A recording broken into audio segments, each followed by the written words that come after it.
Hello, welcome everybody. Thanks for joining us. Today is Tuesday, July 25th, 2023, and this is a special meeting of the Litchfield Governing Board. I hereby call this meeting to order. First up on the agenda is the Pledge of Allegiance. If you guys will please stand and join us. I pledge allegiance to the flag of the United States of America, to the republic for which it stands, one nation, under God, indivisible, with liberty and justice for all.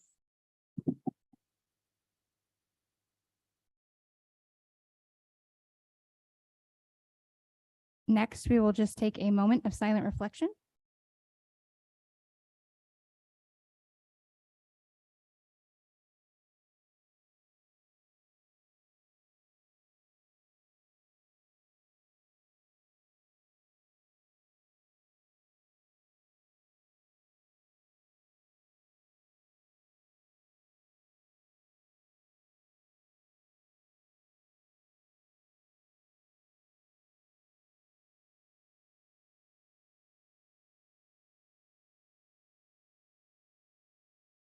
Thank you. Next up on the agenda will be community opportunity for comment. I will start by reading our disclaimer here. Pursuant to ARS Revised Statutes 38-431.01H, this agenda item provides an open call to the public, allowing individuals to address the governing board on any issue within the jurisdiction of the board. Items not listed on the agenda may be brought to the governing board's attention under this section of the agenda. Due to the Arizona open meeting law, the governing board cannot discuss or take any action on items not listed on the agenda.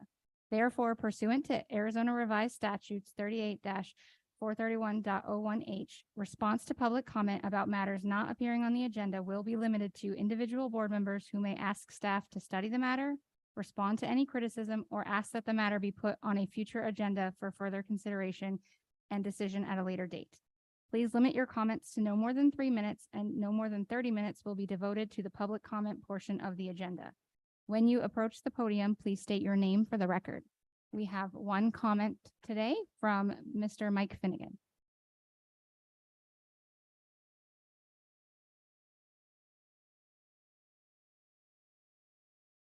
Hello, everyone. Mike Finnegan. Tonight's time for more of the same old agenda presentations by LESD staff. For instance, Brian Owen, trends of poor state assessment results versus LESD district annual results. Not much new here in the bar graphs. Not much change year to year. Why isn't he providing comparisons of LESD and its 4 to 5 comparable districts as the board discussed many meetings ago? We know L. Thomas Heck continues to underperform each year without improvement. Why? Is it social and economic related or teacher related? The same question can be asked of the A performing schools. Ms. Ducey, her scorecard PowerPoint presentation aligns with the strategic plan. Unfortunately, the strategic plan is all fluff, but to her credit, it was created before her time here and needs to be revived with SMART goals. The best takeaway from her presentation is one sentence: established for all student achievement goals, which is specific, measurable, attainable, relevant, and timely. Student X will increase from X starting baseline measure to the X goal measure on X subject by X date. This is a SMART goal and an excellent statement. Leanne Reichs presents resignations, the release of contracts, non-renewals of certified and classified personnel, and high turnover of instructional assistants. Wouldn't it be more useful to present a summary of the above categories for each school campus, giving a clear picture of what position is fulfilled and which are vacant, instead of knowing we hired a new 3rd grade teacher this year? Last year, teacher shortages riddled the LESD school district. LESD reported $1 million in unstaffed positions. Who will teach our kids? LESD received a $10.3 million override request from taxpayers in 2022. How much of this has gone towards teacher salaries? Now, LESD will be proposing a $100 million bond bill in 2023 for taxpayers, and somehow their taxes will not go up. None of this funding will go to teacher salaries or programs. How will you staff a new school campus when all of your existing campuses are understaffed? School starts in 2 weeks. The biggest problem facing the LESD school district is teacher shortages, the release of contracts, non-renewals, and lost training of classified, certified instructional assistants and aide turnover. Teacher shortages are due to low pay, increased social emotional problems in the classrooms, and the burden on teachers left to care for larger classroom sizes, resulting in teacher burnout. What is the extent of the problem at LESD? Where is the data? This is what this school board needs to have presented and evaluated at every other school board meeting in the future. Teachers are fleeing their careers in droves. They are not waiting to retire. It's not the best environment to have our children in. Thank you, Thank- Mr. thank Finnegan.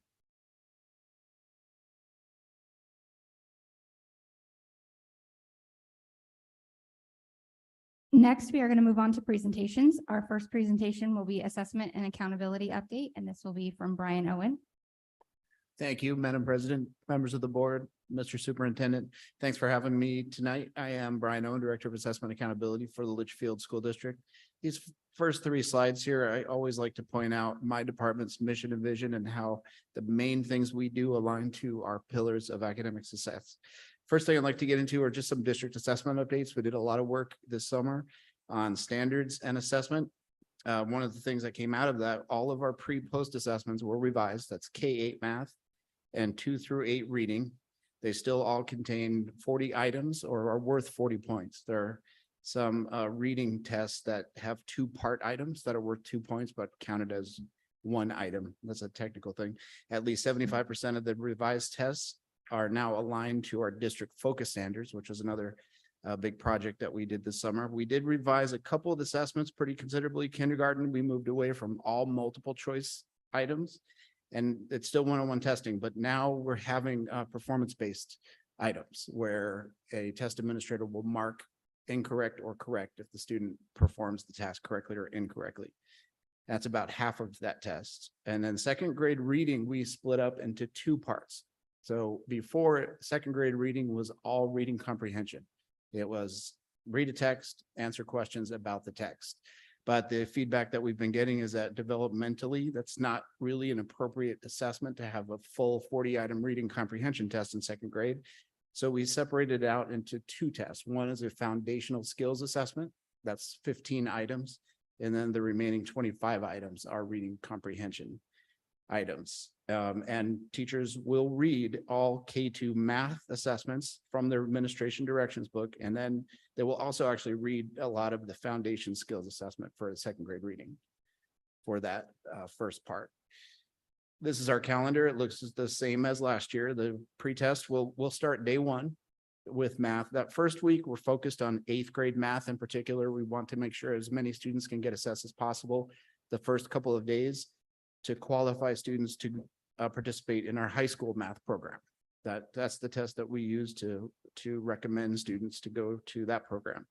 We will have a mid-year math and reading test. This will be grades 2 through 8 only in January, mid to end of January. I want to have a science pilot test this year. So we'll work on creating that in grades 5 and 8 now that we have a new science assessment at the state level with the new standards. And then of course the post test will take place after our state test toward the end of April and to the beginning of May. Questions about district updates? I just have a quick question, actually. Sure. When you said the mid-year math and reading test is only 3 through 8, is that correct? 2 through 8. 2 through 8, sorry. Since we are doing a pretest with kinder and first, why would we not do a mid-year test for them? Well, I mean, we could talk about it. The kindergarten assessment is a very time-consuming test because it's a one-on-one test. And gosh, by mid-year, students would probably take close to 20 minutes per assessment because they know the items at the very beginning of the year. To count to 100 isn't, but by mid-year, so I mean, it's something we could talk about, but they also have a mid-year diagnostic and iReady, and they also have actually, Acadians is December though, right? So that's something we can talk about. Sure. Thank you. Did you have any questions, Ms. Clymer? No, I don't know yet. Thank you. Mr. Owens? Ms. Moran? No questions yet. Mr. Honak? No questions, thank you. Okay, thank you. Thank you. So now I'd like to just present our state assessment results. We've had them since the very end of May, kind of beginning of June. And we're in sort of a strange time in my world because we're right on the verge of two major public releases, and that's the state assessment file, which we do not have. That's what we need to compare Litchfield to other districts in the state, and the accountability release, which isn't coming. Actually, I have an update on the timeline in here, but that's going to come by November 1st. So we have two major releases that are coming soon within the next 2 months. So we'll be back, hopefully back in front of you by December. But I do want to just present what we know about our state assessment results right now without district comparisons. Just an update, student and family reports, all of last year's 8th grade reports have been sent home. That's for math and ELA, AASA, and AZ-SCI. And grades 3 through 7 were just given to all the registrars yesterday, and they're starting to sort those out to send home with students by August 31st. Let me start with the state science assessment. This is the second year with AZ-SCI aligned to our new state science standards. It's administered in grades 5 and 8 and covers 3 content domains: earth and space science, life science, physical science. And it was administered the state test window of March and April. Let me just go over some highlights before you look at the actual numbers. There was a combined 7 percentage point increase in proficiency since 2022. So that's grades 5 and 8 combined, comparing one year to the next, more than 6 percentage points higher than state proficiency on average. Every student demographic group saw increase, and the physical domain is what we saw the largest increase in mastery. That's 8.5% in 5th grade, percentage point increase, and nearly a 12% increase in 8th grade. So here's what the actual numbers look like. The colors are the years. So blue on the left, 2022, the orange on the right, 2023. And within each grade band, LESD on the left and state on the right.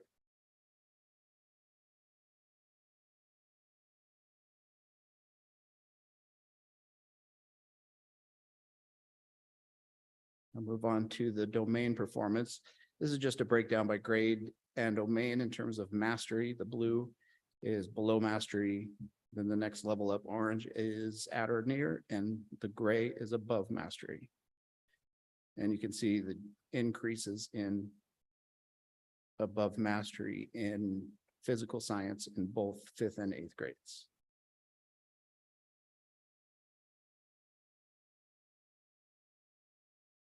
Here's the student group proficiency we were talking about. Every group saw increases, every reportable group.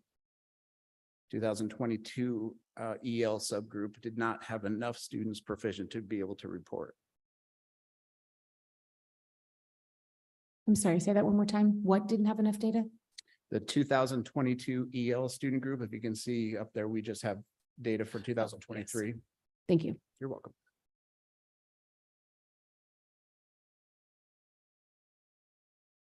Questions about AZ-SCI before I move on to AASA? Ms. Clymer. Yeah, if we're going to do it in groups, I will go ahead and ask questions. Actually, I want to back up to slide 8, which was that you're sending home the family reports. And for 8th grade, obviously they've already been sent home. And then for the new students, 2 questions there. I had a child that just promoted from 8th grade and will be going to high school. So I did receive that letter in the mail. And I would make just the suggestion as a parent and not necessarily a board member, but there was no correspondence from the district in the letter. So you open the letter and there's 5 or 6 pages of wonderful data and information. And I've seen this many times before. Maybe there are others parents that haven't, but there was no explanation of what I was looking at. I mean, other than the state mandated information, which is cumbersome to say the least. Again, there were things that were in different places than previous years. I couldn't find certain sections that I had known and actually went back to last year's to look at them to try and compare. So anyway, I don't think you need to have like a personalized letter to every student, but just in general, some communication that says, this is what you're receiving. This is why you're receiving it. This is sort of what it means and all of that kind of stuff, I think might be helpful for parents that don't look at those consistently and or know what that's about. And then talk to me about the August 31st date. What does that signify? I mean, why wouldn't they be, we have them, why wouldn't they be sent home the first week of school? Well, it's just time consuming to organize them. So when the registrars get them, they just get stacks, especially the K schools. They have a lot. And what happens is you've got 2 separate stacks. You got AZSI, AASA. They both have two sections of report, a single page report for the file, and then a parent report with the parent guide. So those have to get separated. Then they'll have to get separated into homerooms to get to the classrooms once the students get back, to give to the students to send home. So the registrar got them yesterday. I know they're already working on organizing them, but it's just time consuming for them, especially with everything else that happens right at the beginning of school. Sure, totally understand. I think it's just important for that information from the previous year to go home before we start testing our students again. And if we're having benchmarks, let's say the 10th of August, they don't even know how the student performed in the last year. And because a lot of our benchmarks are online and electronic, the student knows the score the day they take it. So they're coming home and saying, oh, I did XYZ, or I did wonderful, or whatever. And they don't even have any reference point because they don't have the information from the previous year. So just food for thought. I know it's a lot of work. I know the timing, so there's no demand there whatsoever. I'm just thinking out loud as a sort of method of communication. It's nice to have those in a cadence that makes sense, so you can see sort of the previous before you move on to the next one. Right. In slide 11, the proficiency trend that you have here, you know, I mean, a 7% gain seems pretty darn good to me. What would you expect in for 1 year? What would you expect in a typical year as an increase? Well, in a typical year, so this is a brand new assessment. And what I've seen, anytime a brand new state assessment is given, we do see scores lower than would be typical. And then we see a great jump that next Mhm. year, because suddenly this really is a state test and we need to put more emphasis on this. For AZ Science, I would think that for a second year, that is about what I would expect, somewhere between greater than 5 and probably 7 to 10 point jump. And so moving forward, you expect it to be the same, or you would expect it to now sort of level off because you've had that initial jump from 1 to 2, and now you would expect it to be more consistent with other tests, which, you know, it could be a couple of points here or there, not necessarily 7 to 10. That's difficult to say really, because it's still so new. After a good 3 or 4 years, I could see it start to level off, but I wouldn't see it leveling off the 3rd year. So that would be the 2nd year from the baseline. I don't know that I would see a flat line by the 3rd year.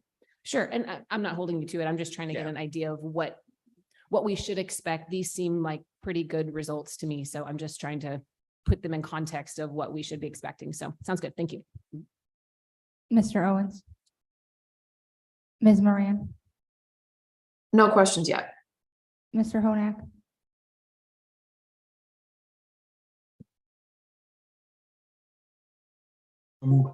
There we go. No questions. Couldn't unmute. I don't have any questions, but I did want to address the point she said how parents don't have data, but they did get their benchmark data. So they might not have the state testing, but they did get all of the benchmark data from the end of the year, right? So they would have all of that to look back on, which is more comparable, right, to where they start the next year than maybe the state test even. That's just my thought. I could be wrong.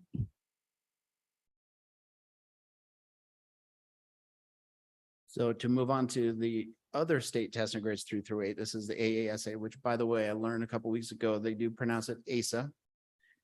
There's a math test and an ELA test. The ELA test is comprised of about 20% writing and then reading. And these areas, informational text, literature, about 20% writing, language, listening comprehension, and reading foundation skills. Math, the domains that they assess are operations, algebraic thinking, numbers in base 10, fractions, measurement and data, geometry, ratios, proportions, expressions, equations, statistics and probability, the number system, and functions. That's when you get into 8th grade. Some highlights before we look at the actual data. ELA grade 6 saw a 6 percentage point increase from the previous year, 44% to 50% proficient. Grades 5 and 7 scored 11 percentage points higher than state averages. Grade 8 scored 13 percentage points higher than the state average. And math, grade 3 saw a 9 percentage point increase. That's, I believe, the 2nd year in a row, from 45 to 54% proficient. Grade 5 scored 16 percentage points higher than the state. and grade 6 scored 13 percentage points higher than the state. Here is what our 4-year trend looks like. So left to right, we start at 2019, and then 2020 did not have a state assessment. And you can see the last 3 years, 2021, 22, and 23.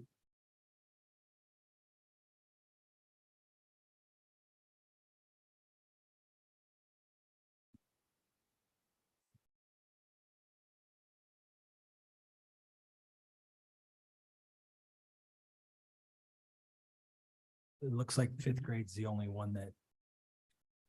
Yeah. On both tests. We saw that was actually a surprise to me because none of the math data that I saw coming in all year to me would have indicated a significant drop of 6 percentage points.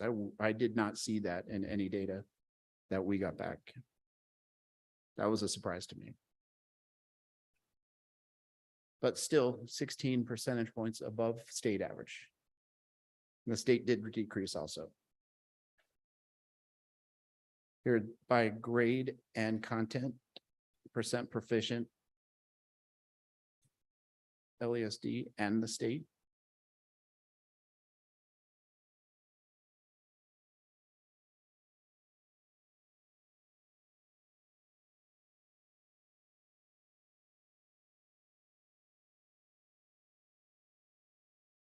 And then we would look at student group proficiencies. Nearly out of the 22 student groups that we were presenting here in math and ELA combined, one saw a decrease in proficiency.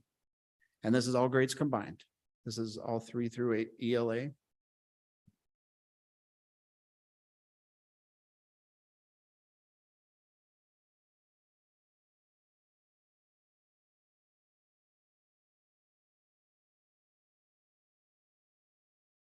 And this is math. One thing that stood out to me, both the students with disability subgroup and the EL subgroup have seen increases each year since the 2021 baseline.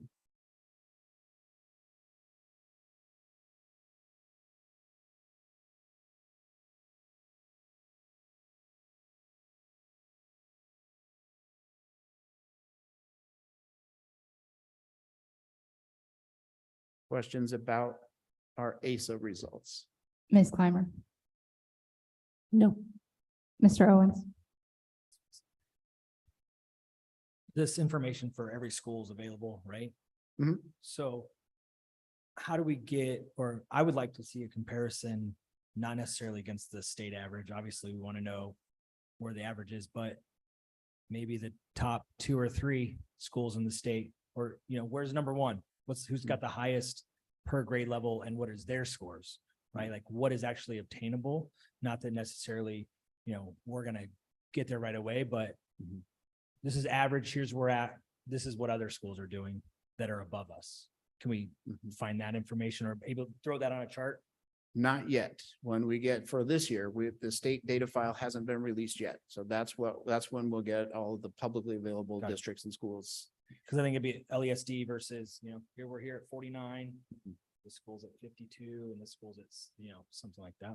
Yeah, what I like to do when we come back soon, there are 3 comparison groups that I like to look at. That's the Litchfield compared to our Auditor General's peer group, which is 3 other districts, are all the West Valley districts. I think 10 or 11, and all the top scoring districts. So I like to look at those 3 comparison groups. We usually go over that in like December. Yeah, So that's- where he'll be able to share all that with us. So I'm new. I know, I'm letting you know, it'll be there. You will see what you want to see. Ms. Miranda, do you have any questions? I do actually. So I want to start by saying I'm really happy to see that we're finally getting comparable data after the pandemic and the change in the test. So I think that's really useful for us when we're looking at this information. I want to point out one thing on slide 15, and I know we've talked about this before, but I think this is a really great example of how looking at grades year over year don't tell the full story. So slide 15 is the proficiency trend. So if we look at math, let's say, for example, The fifth graders in 2023 were third graders in 2021. So in 2021, that same group of students had a 36% proficiency in math. In fourth grade, they jumped up to 49% proficiency. And then in fifth grade, they jumped to 52% proficiency. So when we look at that student group's progress and growth year over year, they are showing growth, even though the scores went down in fifth grade this year versus last year. So I think there's a lot of different ways that we can look at this data and interpret it. So what I would really like to see happen from here is information and an actual summary of this. So the presentation of the data is excellent, but I would like to see administration and Director Owen. I don't know if this would fall under you or collaboration between you and Dr. Davidson or Dr. Doozy, but tell us what this means. I mean, really to piggyback off of what Board Member Clymer said earlier, is this success? Does this meet our expectation?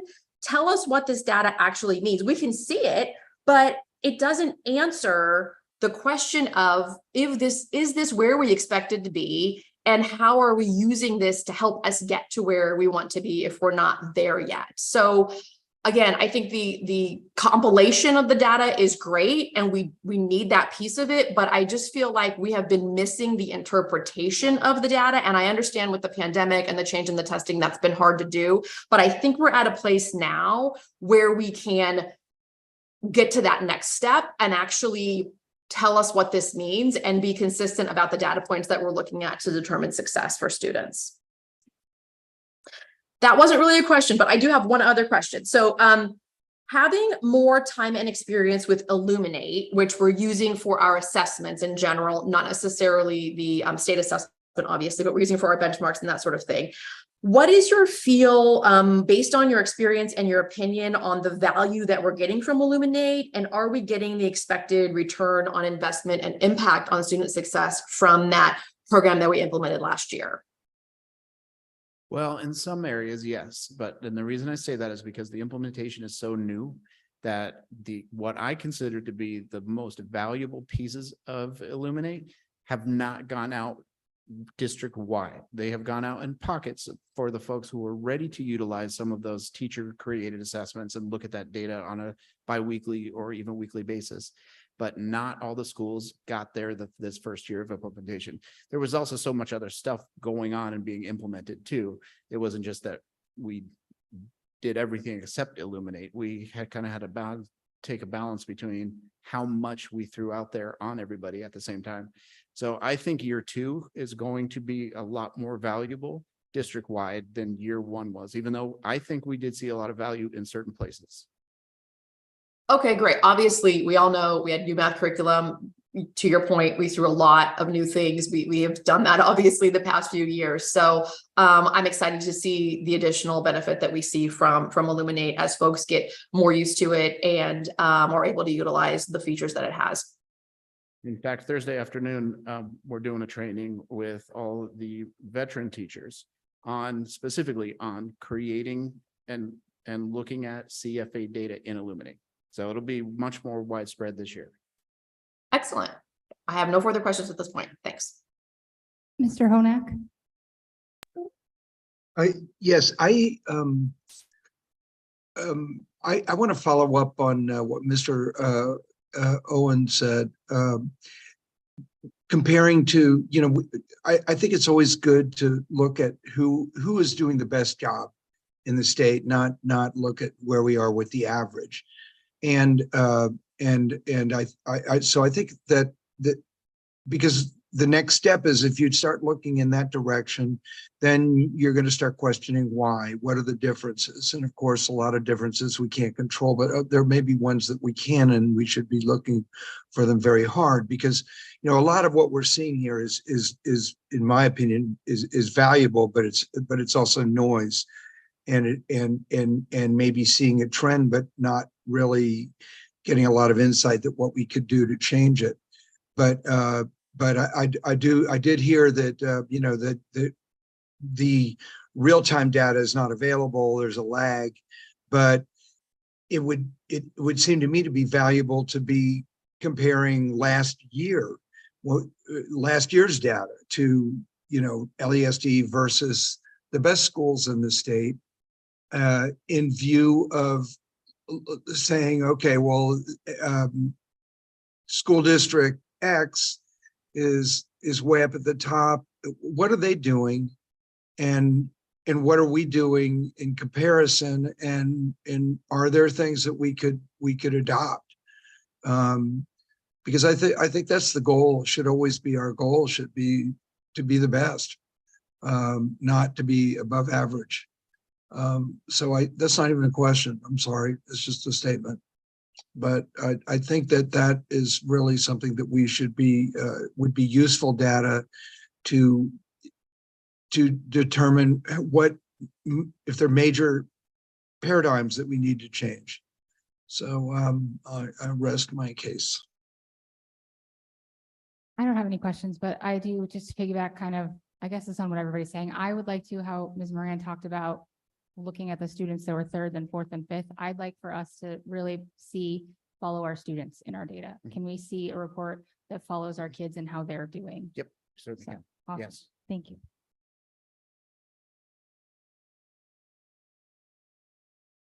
So now what I'd like to do is just a preview of what the accountability formula will look like when we get this data. Right now, I have on here that we release September, October, but the updated timeline from ADE shows by November 1st. So I anticipate school letter grades for this year and district letter grades to be released at the same time by November 1st. And so what I'd like to do ahead of that presentation, when we get all that data, is just to introduce what the components are and how it's calculated, so that when we do get the data, we'll refresh. But this is the nitty gritty of this formula. So it has these components: proficiency, which is 30% of the overall letter grade; growth, 50% of the overall letter grade; and then English learner, which we'll look at that component in more detail, and then what they call acceleration and readiness indicator. Those are each 10%.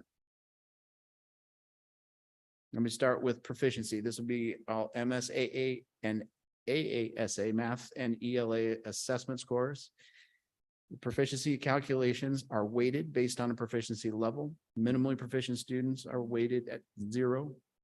Partially proficient students are given partial credit in this calculation at a 0.6, proficient 1.0, and highly proficient at a 1.3.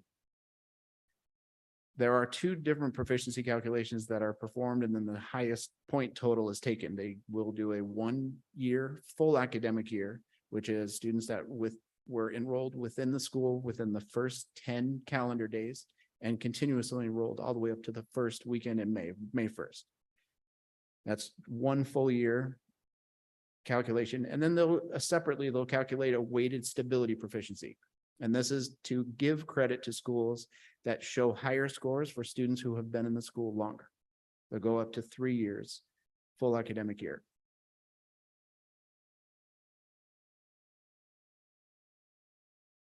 That's the proficiency component. 30% growth is 50%. This is based on student to student, a peer-to-peer comparison from 1 year to the next. So what they do is group students into similar scoring peer groups statewide, and then rank them on the outcome on the last year and give each student a percentile rank.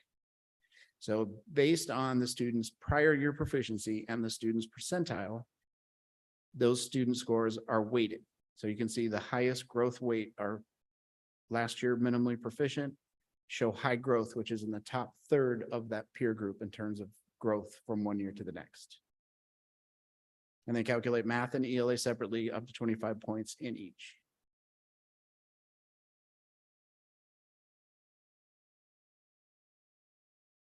The EL component actually has 2 components worth 5 points each, up to 10 points or 10%. That's ELA reclassification or proficiency. That's the percentage of students that score proficient. And then positive movement across Azella proficiency ranges. So the more proficiency levels that students move up, the more points they will get. have to have 10 or more full academic year EL students to be included in this growth calculation, or actually in either. We anticipate all of our LESD schools will have all these 10 points included in all of their letter grades. This component, acceleration and readiness, has several different ways to get points. Schools with 8th grade can get up to 5 points in this area for a decrease in 8th grade math minimally proficient and an increase in 8th grade math highly proficient. Schools that have 3rd grade can get 5 points for a decrease in 3rd grade ELA minimally proficient. There's a reduction in chronic absenteeism that can be 2 points. And there's no set amount to decrease. Any decrease in chronic absenteeism from one year to the next will result in 2 points. And then there's the subgroup improvement. So there are up to 26 areas that schools can get 2 points each. So any of the subgroups in ELA and math receive or show growth from one year to the next. It doesn't have to have any set improvement. It could be 1/100% proficient increase. That subgroup will receive 2 points. That whole subgroup section yields a maximum of 6 points toward the 10 points. And then this last 2 points possible is actually not an academic indicator. It's a special education inclusion, which, as the state calculates, 9.2% or more in a certain special ed reporting group spend 80% of time or more in a general education setting. And again, that's not an academic component.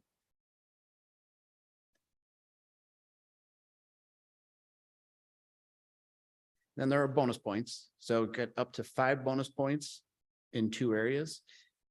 If the school special education population is for this year, they've calculated 9.49% or greater of the school's total population, you can receive a certain number of points depending on how high of a percentage that is. That's to give additional weight to schools that have a high incidence of the population of students. And then science proficiency can get up to 3 points. And that has to do with how high above the state average the school's science proficiency is.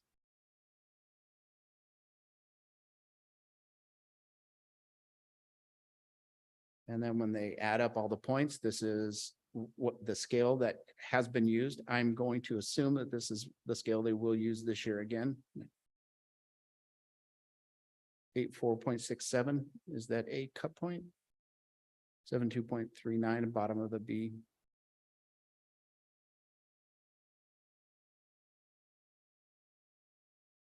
And just to refresh your memory, this was the outcome of the final 2022 A through F letter grades. I know that type is difficult to see.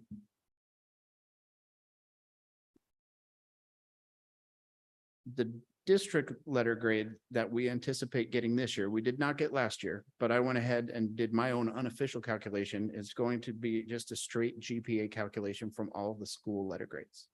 So last year, the 15 schools based on a 4-point GPA scale, Litchfield district would have come out with a 3.73 GPA, which, if you remember, last year was the 5th highest district in the state when you take into account non-charter and greater than 1 school districts.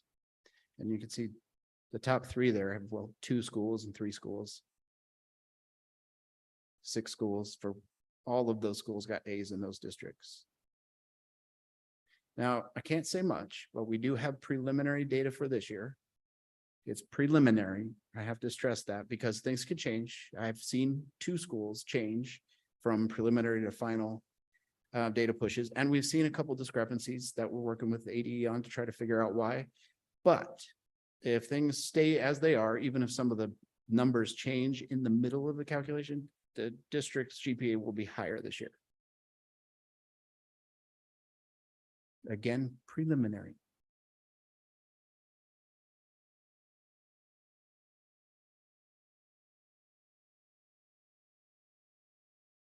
Any other questions? Ms. Clymer, did you have any questions? No, no questions. Mr. Owens? Yeah, I was trying to think of a question about like all the math and how you, no, I don't have any questions. Ms. Moran?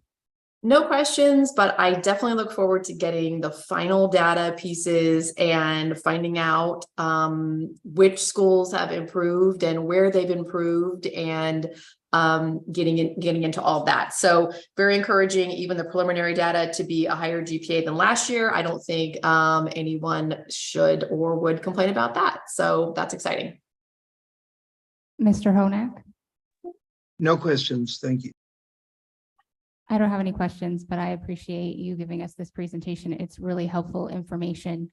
I do think that I want to point out one of the things I hope our community saw in that way, like the way they do the scoring to get your letter grade, is that 50 points, so 50% is based on our improvement, right? Basically. So the fact of the matter is that at the end of the day, we want to see our kids growing. Growth is what matters most. And after you see that growth is when you're going to see proficiency rise. So thus, I think it's important to keep that in mind, that is the key part. And if our district does really well, it means our kids are showing tremendous growth. And so we should be happy about that and celebrate that and not beat people up. So thank you very much for the presentation. You're very welcome. Thank you.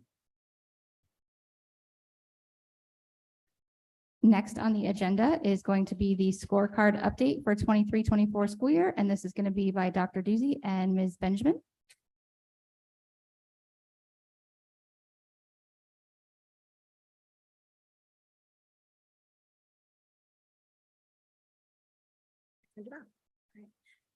Good evening, President Zainama, governing board members, Dr. Davidson, and our community. I'm very happy to be in front of you today with my colleague, our Executive Director of Program Instruction, to share with you our most recent updates on our scorecard. So I would like to take this opportunity to kind of connect this scorecard work to Governing Board Moran's question about how do we know when we've achieved? It really is about the goal that we set. So when we set a goal that we can measure and that's reasonable and we have a criteria for, then we can look back and reflect on our accomplishments and see, did we make what we want set to accomplish? So that's exactly what the scorecard process will set up for all of our departments and leaders. So this aligns to our strategic plan. It aligns to all of our strategic plan because it is the mechanism that we will use to measure and to set goals for our strategic plan.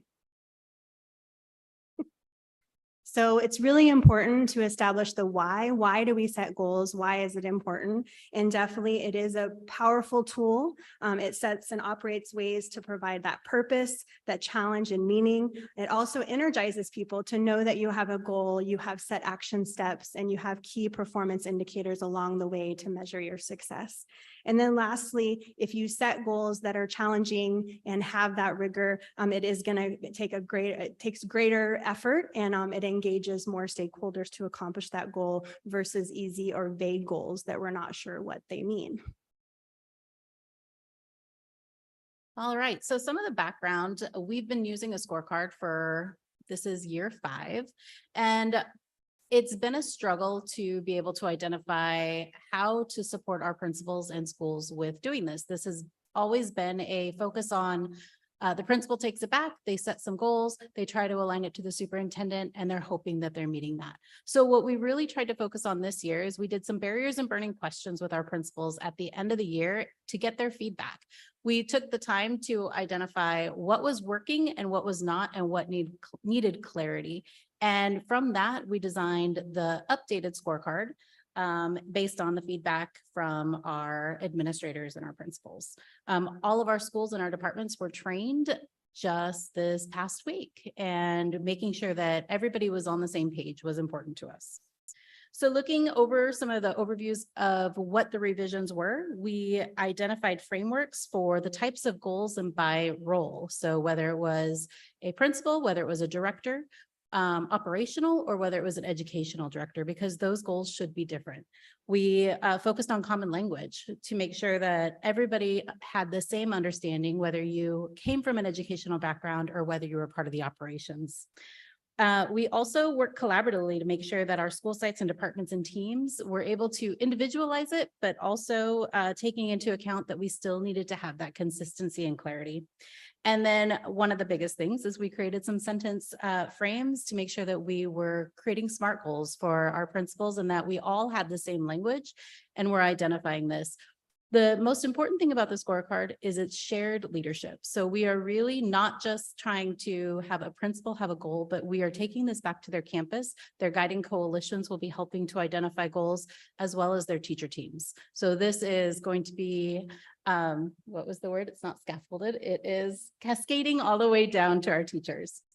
And then of course, that clarity that we've already talked about. So looking through, we gave you some of the documents of what has been updated and changed. The principals will be focusing on student success, people, and service, and they have a goal for each of those areas. So a student achievement goal needs to be one for each grade level, and the teachers will be helping to come up with that.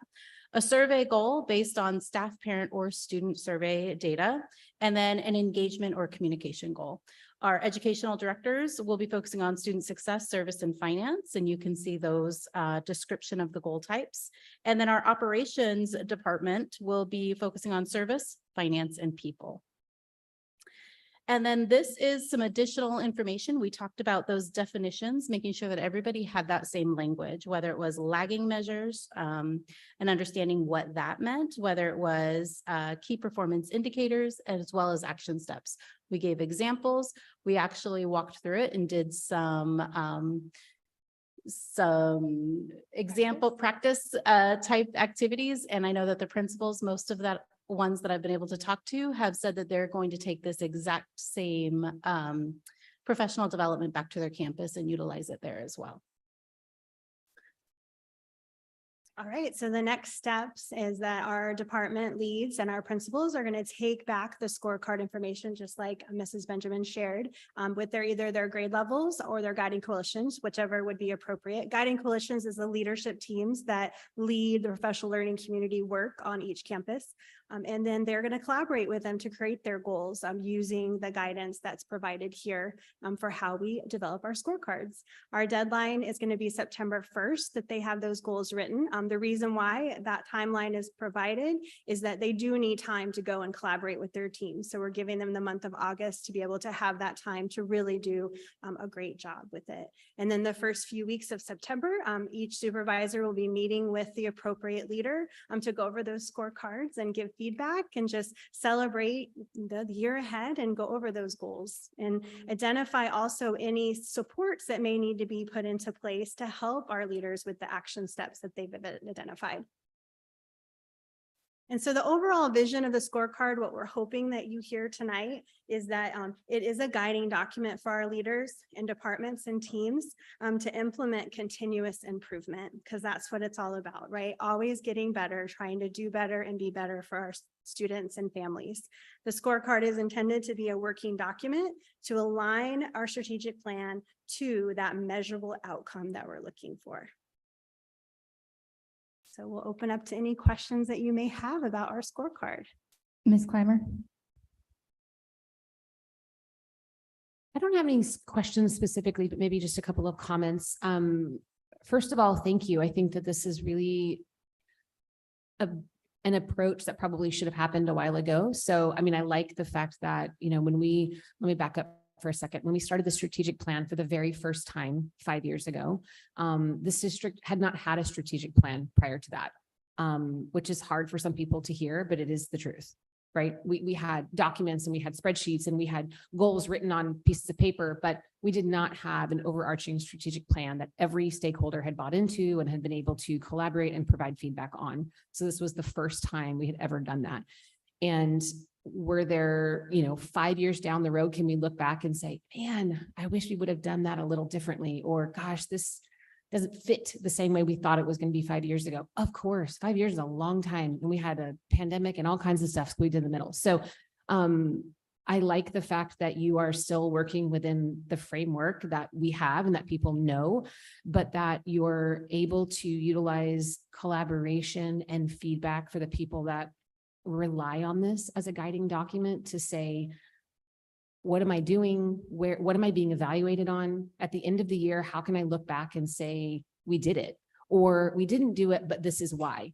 And I think this is going to give principals and other people on each campus the ability to really reflect on what worked really well and be able to say, you know what, that didn't work well, but we know why it didn't, because we either followed this to the letter and we were wrong to begin with, or we got off course along the way. And because we didn't do that, then we didn't have the results that we set out to have. And both of those things are valuable pieces of information, chance for us to do it better or grow stronger throughout that process. So I'm excited to see where this goes. I realize that we're also in the process in your spare time of creating some system for the next strategic plan. But this is sort of the first iteration of understanding what do we want it to look like? If we could do this all over again, which, spoiler, you'll get to until my, how do we want to do it differently? And now that we know we've got to live with this for a long period of time, how do we make this a more collaborative document where people actually get to provide feedback and we change some of the things that can push us the most and cause that improvement? So anyway, kudos to your team. Thank you very much. This is impressive. Mr. Owens? Yeah, thank you for the presentation. Definitely want to echo what Board Member Clymer mentioned. Also, this is reassuring the reflection of what needed to be improved, instead of just kind of saying, this is how we do it, so let's keep doing it. You know, we identified a problem that the bones were there, but we just needed to fix it and take the input. And so I appreciate the work that everybody did to get here, knowing that it's a working document that can continue to evolve. This is reassuring and a great step. So thank you. Ms. Moran? Yes, I have some comments and suggestions. I don't know if I have any questions, but I'll just start from here. The first thing I'm going to say is, I was part of the board when the strategic plan was adopted, and to echo Board Member Clymer's point earlier, it was our first strategic plan. We definitely would do some things differently today. But I'm actually surprised to hear that we've been doing a scorecard at the principal level and even at the director level for 5 years, because this is the first presentation that I've seen on that. So I don't know what the process looked like before, but I will say I appreciate this process, and I appreciate not only the transparency of this presentation, but also the accountability of being able to say, and everyone being on the same page with, this is our overall goals, and then these are our more specific goals. And when I say that, I really mean by campus, because for me, I feel like the next logical step in this process is to create a scorecard for the superintendent and the district overall, which we have not had a cohesive way of doing that. So I guess I want to know, what does this look like for the district? And I think this is a conversation that the board needs to have in conjunction potentially with Dr. Davidson, to say, I understand that the data that was presented earlier by school would fill in this scorecard for the principals, let's say, fill in one piece of that, the student achievement goal. But what does the scorecard look like for the district, and how are we doing on the goals that we are setting specifically? So we talked about this cascading down, meaning going from directors to principals to teachers potentially. How does it cascade up? Can it cascade up? I know we have a retreat coming up.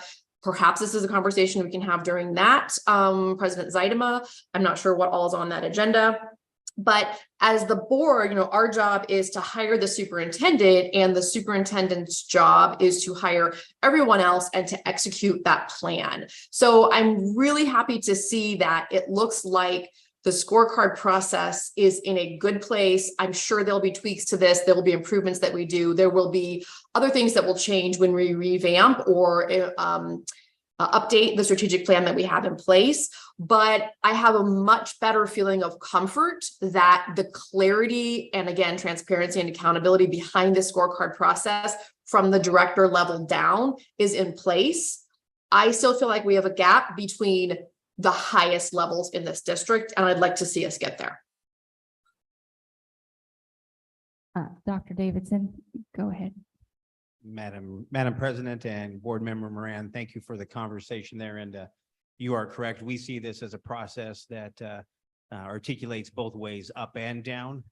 Our intent is we felt like we needed this information to go out in front of our leadership now so that they can begin using some of the information that Director Owen shared, but also a variety of data sets are going to drive their efforts at the campus and at their particular departments. But we also know, as you pointed out, Ms. Moran, we're going to be meeting in just a few short weeks to talk about what does my success look like alongside the board. And then our intent is once our meeting is set and once the direction has been given to me where the board would like me personally to go on behalf of the district, we will then bring both sets of goals, both mine as well as our schools and departments, and look for those key areas where we're all moving in the same direction and really not just have school or department level goals, but also ones that are really defined at the district level. So hopefully you'll see that, and I think you'll enjoy that process in just a few short weeks. Thank you. That's very encouraging, and I look forward to this work. Did you have any more comments or questions about that, Ms. Moran? I do not. Thank you. Mr. Honak, did you have any questions or comments? No questions, but it looks like very positive steps being taken here. Thank you. I agree. This was my favorite thing in the agenda. When I saw this, it made me very happy because I feel like it encompasses what all of us board members have kind of been asking for a while. And I appreciate very much that you are getting feedback from us and our admin and putting that all together to come up with something that everybody is going to be able to work with.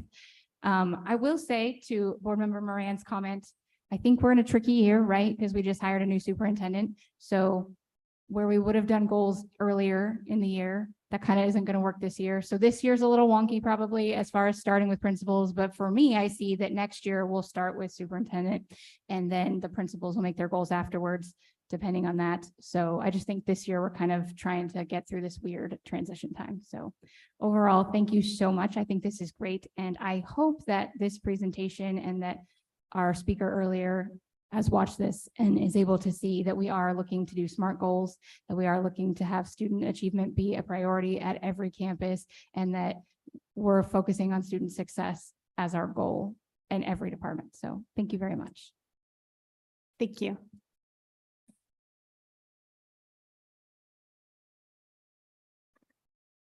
Next up, we're going to move on to the instructional time model remote learning presentation from Ms. Benjamin and Ms. Combs. Or just Ms. Benjamin. Ms. Combs wasn't able to make it this evening, so you just have me. All right. Good evening, Madam President, governing board members, as well as Superintendent Davidson. I am here to talk about the instructional time model, which is a remote learning. We've had this in place for 2 years now. So what this really is House Bill 2862 allows for districts to be able to adopt an instructional time model in case of emergency, or if students are sick or ill, they can go online and we can get fully funded. House Bill 2862 will allow for different modes. So what we would be looking at is Edgenuity. We'll talk about that this evening, as well as Google Classroom as another source to be able to not only allow the student to be present at school, they would get marked as in attendance. We would also get fully funded. A student is able to participate in remote setting up to 40% of their instructional time. It also allows staggered times and schedules based on if a student has a need for that to take place, such as a health issue or condition. It permits combination of direct instruction, project-based, independent, and mastery-based learning. The implementation of this will be looking at, it could be quarantines or isolation if a student has tested positive for COVID. So we would continue to have that since we are still requiring 5 days of quarantine if a student does test positive. It also allows for everyday absences such as just It does not allow for everyday absences like a doctor's appointment or going out of town. It will though, however, if transportation became an issue, students could be online if they were not able to get to school that day. It also would be available to our students if the air conditioning went out for an entire school. We would be able to go online that day and that would count. This is talking about the instructional approaches. So teachers will manage learning in the core content areas. We have Edgenuity available for 3rd through 8th grade students. And then it would be a Google Classroom for kindergarten through 2nd, as well as additional materials provided by the teacher. The students would complete a specific amount of time to be able to count as present for that school day. And they do have to complete work in math, language arts, science, social studies, and it could even include special education or EL supports. Students are required to meet the attendance requirements, and we just kind of talked about that with Edgenuity. It would be minutes calculated or course completion. And then also it could be Google Classroom or check in with the teacher as needed. This does meet our strategic plan, a strategic alignment with student success, finances, and service. And it is recommended to maximize learning opportunities for children. We don't anticipate having to use this very often, but just having this available in case a situation comes up is very helpful. I was a principal when the air conditioning went out and we had to send kids home for a couple of days. I also know that Litchfield Elementary had a water main break one time and they were out for a week. We would be able to use this now in those situations as well. The financial impact. So last year, the board approved 750 Edgenuity licenses for $39,000. This year, we're asking for 5. What we found is that at one time, no more than 5 students are using Edgenuity. So that's only a $3,000 cost. And that we would continue to be able to have 100% funding as long as students do complete their work online for those days. If a class needs to move to virtual learning, we've talked about what that would look like for many different reasons. Kindergarten through 2nd grade, Edgenuity does not meet that need. It is 3rd through 8th grade, very specific. So it would be very hard for a kinder 1st or 2nd grade to meet that, which is where our Google Classrooms would come in. If a student needed a computer, we do have checkout processes where we could make that happen so that they could also have technology at home if needed. Last year's stats, we had 210 students utilize Edgenuity in 3rd through 8th grade for the entire school year. So it was utilized, but it was not 750 license utilized. I think it's still a great source for those students who need it for whatever reason, whether it is COVID or something else that's come up that has been approved. And so we are not thinking that more than 5 students will need this program at one time. Who's impacted? It will be teachers who have to keep their Google Classrooms updated for students who will utilize the ITM.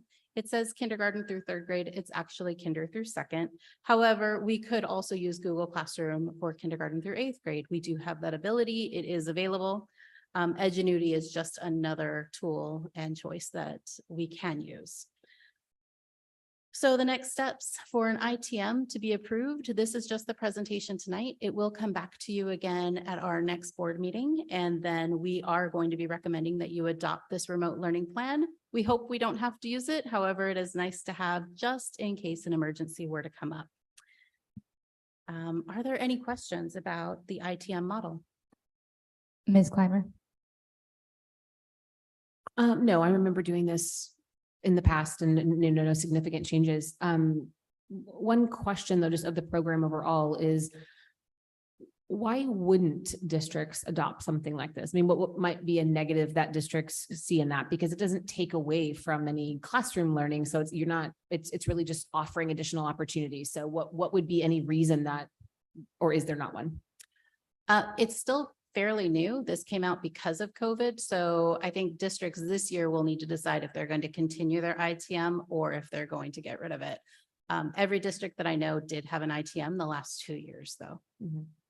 So really just the impact on our teachers in terms of knowing that at any time there could be a number of students that might need to use it. So they're having to continue to keep sort of that online program updated versus not if we didn't have this option available to them. That's correct. However, most of our teachers are doing that because we are one-to-one. So they do Yeah. have items already in their Google Classroom. It's not even additional work because it's already things that they're doing right now. Okay, thanks. Yeah, you're welcome. Mr. Owens. I totally understand why we wouldn't want students to be able to access this for vacations or, they're out of town, stuff like that. I do, think it's interesting that COVID, you can use it, but if you've got influenza B, you can't. Or you've got pneumonia or something like that, right? Where you would need to also be out of school for an extended period of time. So I guess I'm just like, it's kind of because what if you don't want to test for COVID? Yeah. Or so you have to have a COVID diagnosis in order to have access to this? And Actually, that's a state mandate, or that's us? that is actually not, we don't require, it could just be a parent saying my She's got child may have. So May we have. don't require any paperwork for COVID. But But that brings a great point that do we do this for an extended, if a child's going to be out longer than 3 days for an illness or something of that sort? We wouldn't do it for one day. It takes manpower for our office to contact the district office so that we can put a child in. It's a lot of manpower. So I would say it needs to be more of an extended But illness. sorry, No, that's I okay. thought you mentioned that somebody can't make it to school that day. If it's transportation related and we know that this It's is on on our end? us. On our end, so the yes, school bus is not a parent has a flat tire. Right, Okay. correct. So. Would the- you like me to go back and talk with our admin cabinet about the possibility of adding additional criteria? I don't want it to be used as let's say my Right. kid's sick for 3 days so they don't have to go to school. I understand that, but I find it interesting that literally it's a COVID or we have a transportation issue or a school related issue. We Right. have had students. When there's so many other illnesses Yeah. that are also exist in the world that require kids to miss school so they don't compromise other children. You're correct. And we have had students who have had mental health issues who have been out and we've provided that same resource for them. We just didn't want it to be the one sick day or a flat tire or I'm going on vacation, Totally. because that's not what it's meant for. I think you're putting parents in a situation where they may have to, their kid's sick. Yeah. They're going to miss 3-4 days. Maybe, my kid gets sick sometime and they have a fever, but they're fine. I give them medicine and they're running around, but I can't send them to school. So they would be able to function just fine in a classroom online learning, just like if a child has COVID and they don't have any symptoms, but they've tested positive. Yeah. So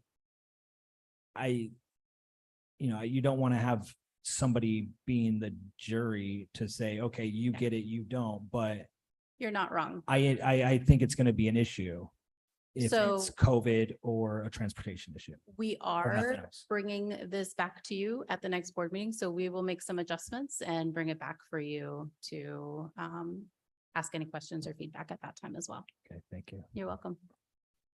Ms. Can I- Moran, Oh, sorry. Can I just ask a really quick follow-up to that, just because that's off of Board Member Owen's question? Are we the ones that create the specific criteria and they're just approved by ADE or whoever that body is that does that? Or is there criteria that we have to fit within? Because it seems like if we're the ones developing the criteria, we could say, if it's on us, air conditioning, transportation, water main break or whatever, you're open. If it's an illness, it must be 3+ days, 4+ days, doesn't matter if it's pneumonia or COVID or whatever. Are we able to adapt those criteria or is it something a little more stringent that we just have to work within? The only criteria that House Bill 2862 says is that it cannot be more than 40% of a student's time. So Okay. we can make some of those more specific criteria. I took last year's ITM presentation and we were just trying to move forward with keeping it as is, but you've brought up some really good points. Yeah, okay. So it seems like there's a little bit of flexibility that we could create some that would do that. Okay, thanks. Ms. Moran, No questions. Mr. Honak, Yeah, is there any reason why this couldn't be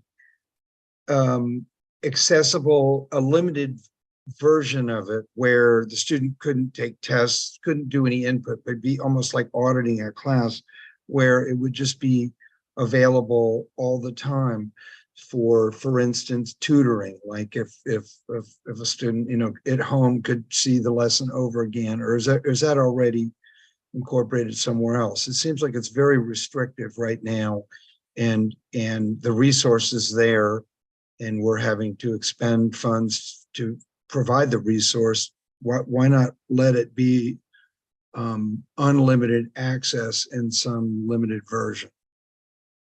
That's a great question. And what we have found is that we don't open it up for teachers to be teaching virtually and in the classroom. When we were doing that, our teachers were exhausted and it was just too much for them. So when we do this, it is the Google Classroom and the work is available, but they are not getting direct instruction. So we want to be cautious about how we use this to make sure that we're truly impacting students' success. If we open this up too much, my concern would be that parents might rely on this and we're not then providing students the access to academics that they need. Yeah, well, I agree with that. I don't think it would, what I'm talking about is it would be an additional thing they would do on their own time at home. It would not excuse them from attending school. It would just be that in addition, but if it requires a teacher to be there, then no, then that's beyond what we should be providing. If you're asking about the Google Classroom, that is available to students at home as well. If there is work on there, then students can get onto their Google Classroom at any time at home as well. Okay, thank you for clarifying that. That explains it. Thank you. Welcome. Just to follow up too with Mr. Honak, as a parent, I know that having the extra resources is really helpful. And we do have, the kids can log on to their Clever accounts at home. My daughter does it all the time. She gets on to do Prodigy. She was very mad because she can't get on iReady anymore because we're repopulating classes now. So that just came up this last week. So there is stuff that our kids have access to that's maybe not the same thing. So I do think what Mr. Honak's asking for is a good thing. I think it's there. Yep. Parents just have to know about it. So I know some teachers are really great at it. If all the teachers let our parents know that we do have these resources for you, that will help with that component. I agree with Mr. Owens that I'd like to see us bring that back to cover any illness that's going to have our kids out for multiple days, because they should be able to have access to their learning as well. And that's better for us, right? Because we get more funding for our students because they're doing the school stuff they can do at home. I have a kid that gets sick a lot, so it would be really helpful if she was able to do that at home. So, but I didn't have any other questions besides. All right. Thank you very much. Madam President, if you wouldn't mind, I just want to highlight your point exactly, that we do provide a lot of supports and accommodation to students that need those at home for a variety of reasons. Mr. Owens, your point on slide 5, just really looking at the criteria for use of this instructional time model is going to be critical. But also I wanted to add to Ms. Clymer's point, you can see a reason for not approving would be if we didn't have strong criteria. Certainly that might cause an impact to our finances if our students or student bodies using it for over 40% of their instructional time throughout the school year. So certainly we have to be very mindful of that and how and when it is used. So, and we'll bring back some information for a vote next meeting, and hopefully we'll be in a good place. So thank you. Thank you very much for that information. We are going to move on to our final presentation of the evening. It's Communications and Partnerships Progress Report from Mr. Nuanez. Madam President, members of the governing board, Superintendent Davidson, and our online community. Today, we're going to talk about update on our communications that from a little bit of our presentation we gave a few months ago, and how it connects into our survey and the strategic communications plan that was viewed with our CISO partner with there.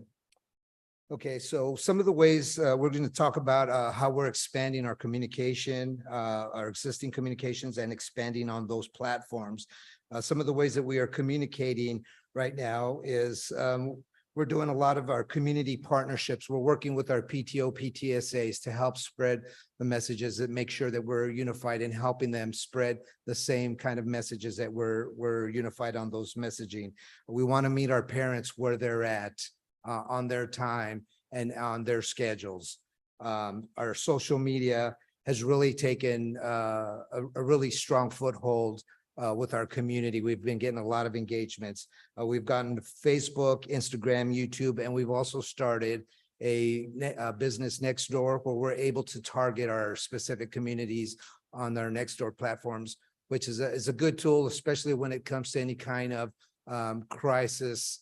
So that way we can, it's just an additional tool to some of our mass communications. One of the things that you're going to be seeing really ramped up this year is internal and external communications to our parents via newsletters.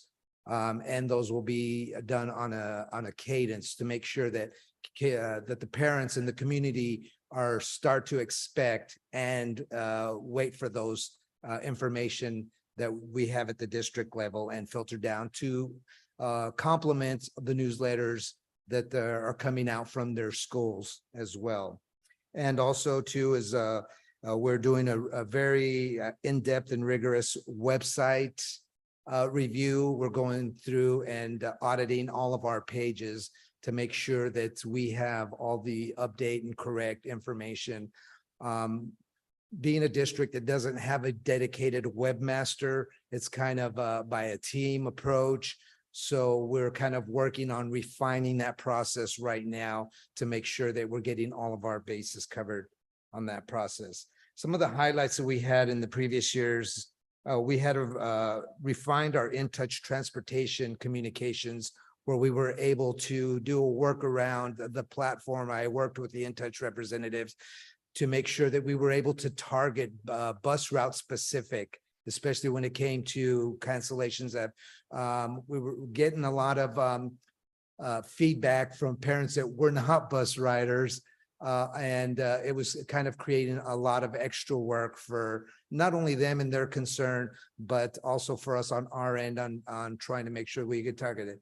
As with communications and any marketing, we want to make sure that we're hitting our demographic specifically on the platforms that they're at. We've acquired Parent Square, which is in the testing phases right now, and I'll touch a little bit more on that as we move forward. We're starting to get recognized for some of our work and our professional groups that we interact with. We've also launched that Nextdoor community platform, and the increased engagement on all of our social media platforms has been tremendous. Some of those social media platforms, some of the data that you'll see, if you look at the Facebook reach there, the one graphic on the far left, it goes back to August, July and August of last year. You'll see a tremendous spike there. And that was where we started as I came in, implemented a whole new approach with the storytelling, getting videos and really getting a lot of information out there. So you'll see the tremendous spike, and you'll see as it remains and increases throughout this last year. We have a lot of plans to make sure that we maintain that engagement with our community as we move forward to improve that as well. Our Instagram, which is connected to our Facebook page as well. We had very minimal following on there. So as you look on there, we've had over the last year on our Instagram page, we've had a 158% increase on there. That is very notable in the fact that we're starting to reach them on that platform as well. And there's been a lot of engagement. As you'll see on the last graphic, the data you'll see there is performance over the last 30 days. Now, typically in the district during the summer months, you'll see a steep decline in a lot of the analytics there.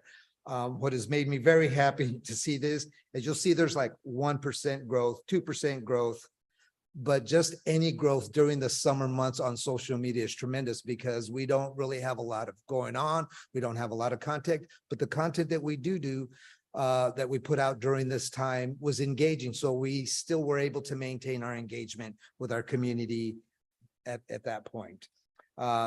additional, as you can see, our posts are not now starting to average well over, some over 5,000. So anywhere between 4, 5, 6, 7,000 reach, and that is a really good number.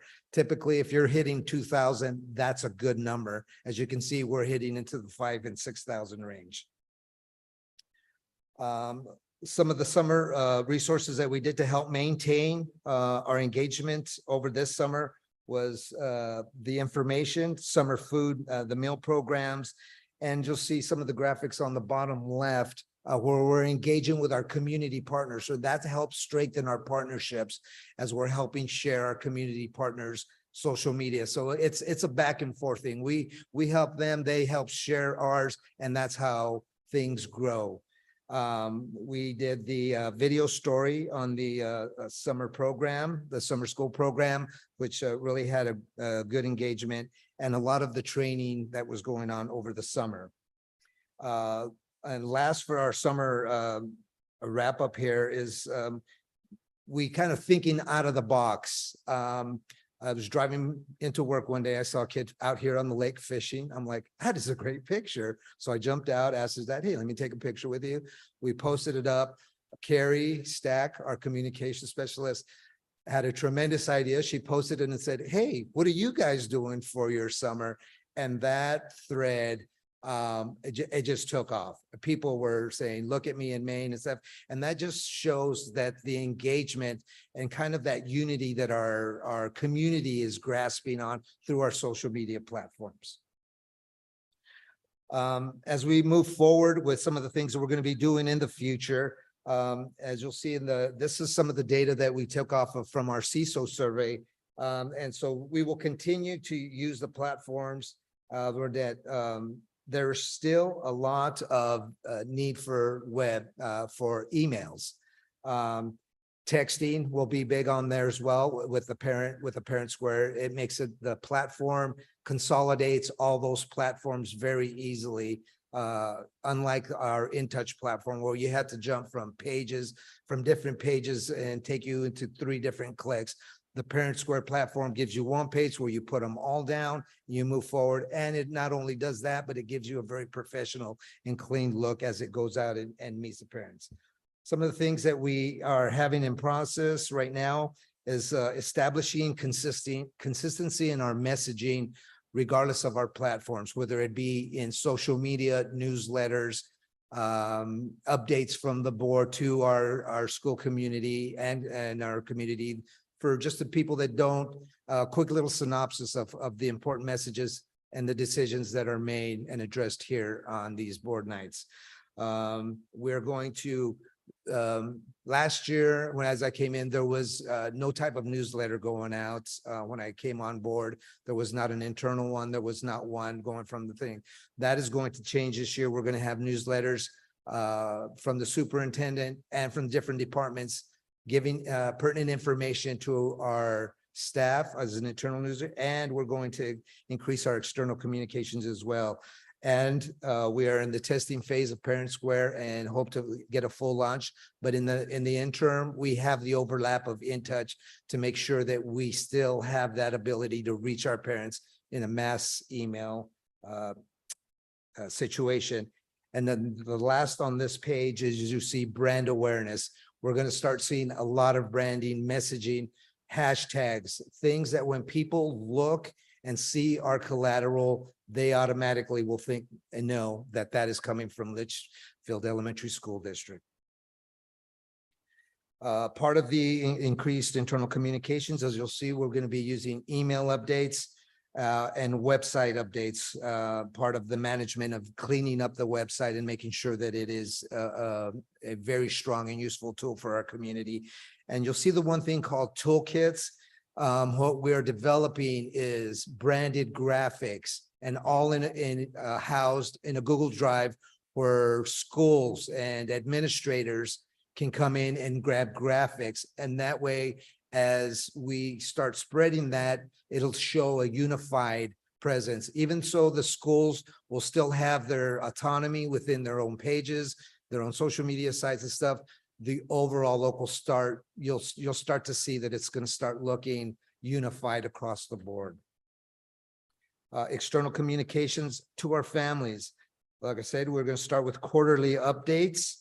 Part of that is with the digest and newsletter. That part of the Parent Square platform is going to give parents the opportunity on a on-phone app, and they can decide for themselves how they want their information to come in. Let's say I don't want to see and hear notifications all day long. I just want to read my emails from the school district at 6:30 after I'm done with it. You set it up, 6:30 comes in, they all drop in, and then you're ready to go. So we'll be doing that with our newsletters as well, because they'll all be coming out of Parent Square. One of the other main things that you will start seeing on a consistent basis this year is our Safety with Sergio series, where we will update our community on what are the latest things that we're doing to keep our students, staff, and our community safe in our district. Some of the community, we're doing outreach, our regular meetings with our community partners, our faith-based partners, to strengthen those existing partnerships. And I'm spending a significant amount of time as well, reaching out and trying to build new partnerships as we move out and try to expand to get that support throughout our entire district. We're going to try to expand some of our positive media coverage. A lot of the times they only will show up. I'm developing those relationships. Luckily, with some of my prior background in broadcast media, I do have some of those connections, and I'm starting to leverage those so that we can bring them in and cover the positive things that are going on in our district. And last on there is to ramp up our volunteer base. I mean, there's so much help out there. We have retired engineers, we have retired teachers out there. I think it'll be really benefit the kids and our students and our teachers as well, the entire education community, to help bring them in and kind of help expand our education in the classroom as well. Okay, now what's up with Wednesdays? Everybody wants to know what's going to happen. You know, there's going to be that initial perception that as we do these PD early release Wednesdays, that it's going to be all right. You know, all the teachers are off and they're shopping on Amazon. Well, no, what we're doing, it's called professional development. So how are we going to showcase our professional development, and how are we going to message that out to our community so that they understand what is happening with Wednesdays? There's going to be text messages alerting them that when those early release days will come. There'll be social media reminders also to make sure that they are aware that that is an early release Wednesday.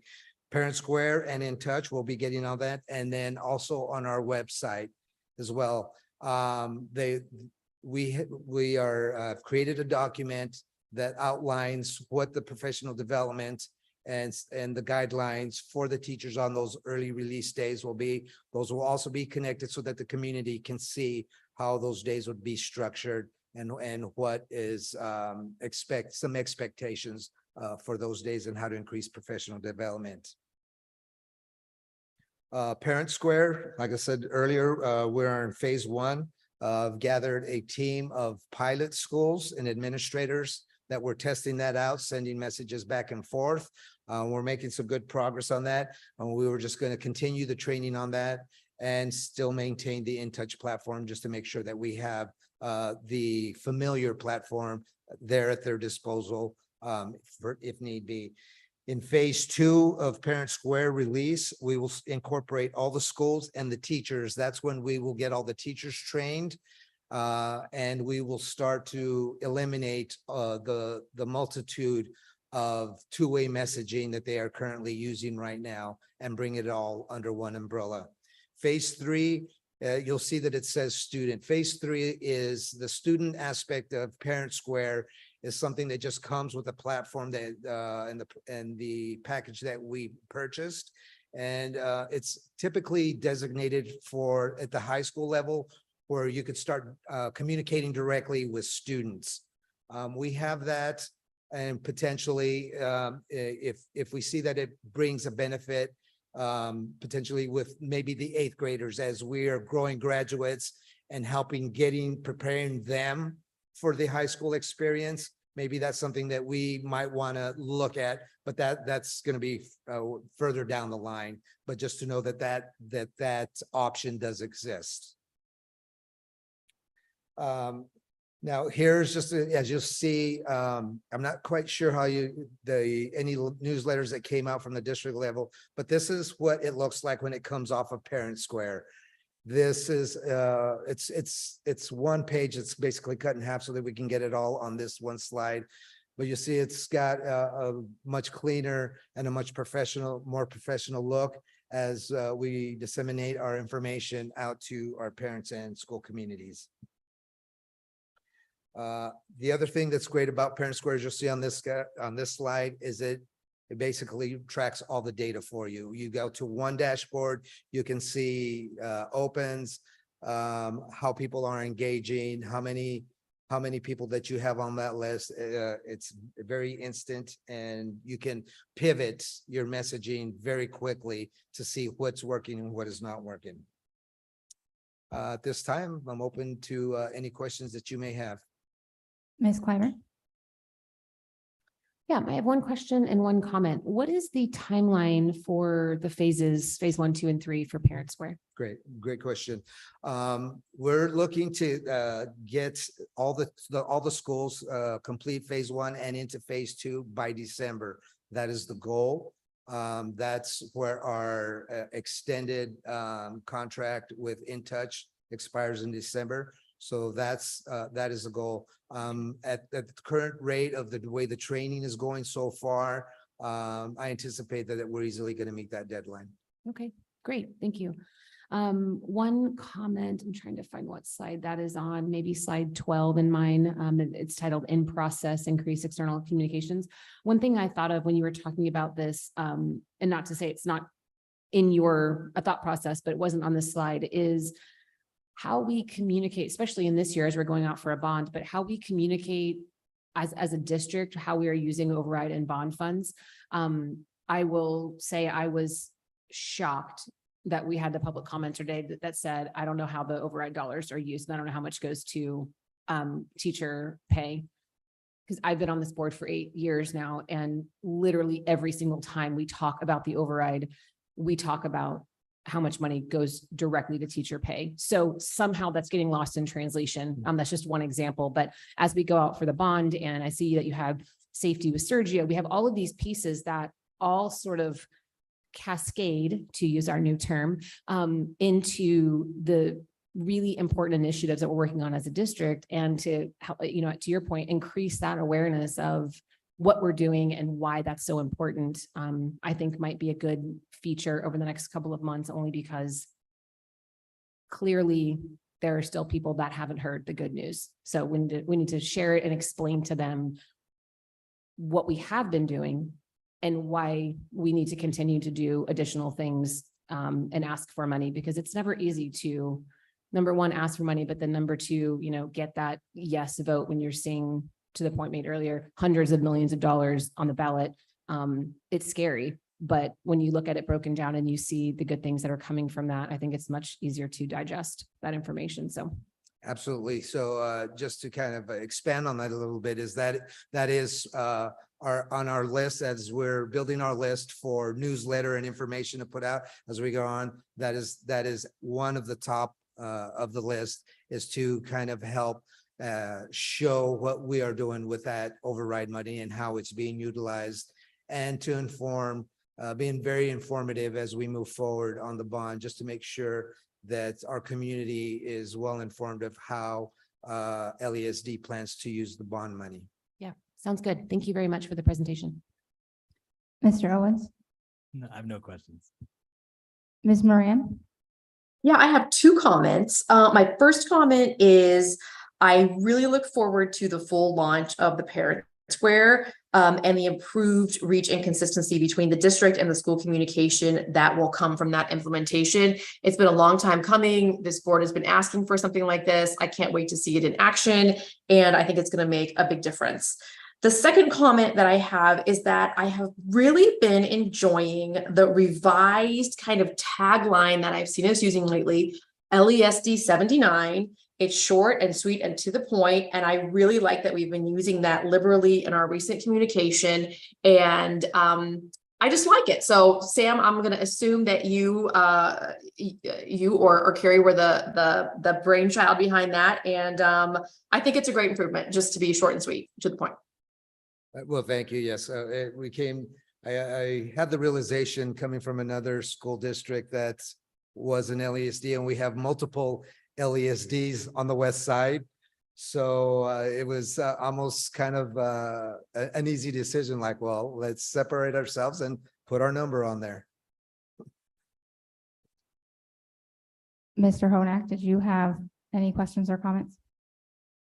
Yes, first off, I think this is just welcome. There's every single thing I heard, I really liked. And this is obviously you're very professional. You're using a professional approach of how to communicate. And so everything is in my opinion, kind of wonderful compared to what we had, which seemed to be well, before I get to that, is the website. When Dr. Davidson, was chosen, I went and looked, and even before whatever, I looked at Peoria, and their website just looks very user friendly, whereas Litchfield's looked like it was sort of aimed towards the Litchfield point of view of the information they have, rather than tailoring it to what the public is likely to be looking for. And so I don't know whether that's part of your remake of the image. All the newsletters and all this stuff is just absolutely wonderful. I think it's a thing to engage parents. It's win-win-win all over the place. And I'm just wondering, it seems like redoing the website, is that part of this process? And if so, doing the same type of thing like Peoria's or something different would be great. What do you got to say about that? Governing Board Member Honak, yes, sir. That is one of the things that we're taking. We're taking a lot of feedback from community members and just kind of looking at what our counterparts in other districts are doing and what's working for them. Through a professional organization, ASPRA, we dialogue with our counterparts in other districts, and we are able to get a lot of information in what works, what's not working in their areas. And there are some differences because the demographics are not identical across all school districts. So we take all of that into consideration as we're moving forward. But we do realize that our website does have some gaps, and we will work diligently to correct those. Well, thank you. You're doing a great job. So just keep it up. Don't sleep anymore. Just keep working. Thank you. I mean, do you sleep now? Not much, but So I don't have any questions. I think this was a great presentation. I love the direction we're headed. I do actually agree with Mr. Honak as regards to the website and that it cannot be so user-friendly at times. So I'm glad that we're taking a look at that, because we have a lot of really great information on there. But if people can't figure out how to find it, it takes like 17 clicks to get there. They're going to leave and they're not going to care, and then they're not going to get the great information. So I'm glad that we're looking at that. I understand how difficult that can be without a dedicated webmaster to do that, but thank you to the team of people that are working on that. I appreciate it. And I think this is a great direction. I'm very excited for the Parent Square to get out. It looks like it's going to be a fantastic communications tool for all of our campuses. So thank you very much. thank you for your time. That concludes our presentations for tonight. So we are going to move on to our consent agenda. I'll go through and see if anybody has any items they would like to pull off or if they have any questions. Ms. Clymer? I do not. Thank you. Mr. Owens? I do not. Thank you. Ms. Moran? I do not. Thank you. Mr. Honak? No questions. I don't have any either, so I will entertain a motion. I move to approve the consent agenda as presented. My second. Having a first and a second, I will call for the vote. Ms. Clymer? Yay. Mr. Owens? Yay. Ms. Moran? Yay. Mr. Honak? Yay. I am also a yay. Motion passes. And that's it. So You're up, Mr. Owens. I move to adjourn the meeting. I will second. Having a motion and a second, I'll call for the vote. Ms. Clymer, Yay. Mr. Owens, Yay. Ms. Moran, Yay. Mr. Honak.